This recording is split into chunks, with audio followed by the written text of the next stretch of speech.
My grandmother keeps calling me by my dead aunt's name. Now my family wants me to replace her. My Aunt Eva died 10 years before I was born, but I grew up in her shadow. Every hallway in my grandparents' house has some version of her: school photos, ballet recitals, a graduation picture with a smile that never had to grow old. My mother talks about her like some vanished saint: brilliant, kind, funny, the daughter who did everything right and then got sick and never came home from the hospital. When people look at me, they always say the same thing: "You have Eva's eyes." It used to feel like a compliment. Now it feels like a warning. My grandmother's memory started slipping last year. Little things at first: lost keys, repeating stories, calling my mom by her sister's name. But recently, she's settled on one mistake and refuses to let it go. She doesn't call me by my name anymore.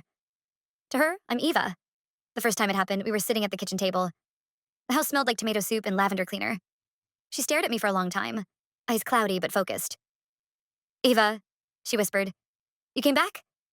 I laughed nervously. "It's me, Grandma, it's..." My mom's foot kicked me under the table. Hard. Grandma's eyes filled with tears. "I thought I lost you," she said, reaching for my hand. "I prayed every night you'd come home." My mother smiled, her voice bright and false. "See, Mom? She's right here." After that, they stopped correcting her. "It's easier this way," my mom said, folding laundry that wasn't mine. Old sweaters that once belonged to Eva. "It keeps her calm." Then there was the jewelry box, a faded velvet thing pressed into my hands. "These were Eva's," my grandmother said, and for a split second her eyes were sharp. "I always meant for you to have them, darling." I opened it. Inside were delicate earrings, a thin gold chain, a ring so small it barely fit my pinky. My mom watched me, holding her breath, like there was only one right answer. "Thank you," I said, voice cracking. "I'll take care of them." They moved me into Eva's old room next. "It's bigger," my dad said. "You're older now. You deserve more space." The posters I had taped to my old walls ended up in the trash. In their place, framed photos of Eva stayed exactly where they'd been for decades, watching me sleep from every angle. I started to notice a pattern. When I laughed too loud, my mother frowned and said, "Eva was always so gentle." When I mentioned college art classes, my father said, "Eva studied biology." Such a practical mind.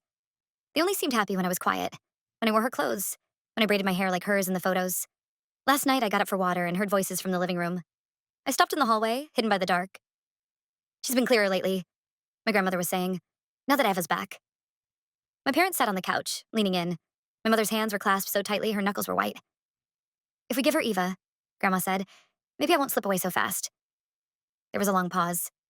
Then my father said quietly, "We're trying. She just has to stop fighting it." My mother sighed. "She'll adjust. She doesn't understand what this means for all of us." Silence. Then softly, "She's young. She can be whoever we need her to be." The floor creaked beneath my feet. Three heads turned toward the hallway where I stood with Eva's ring cutting into my finger.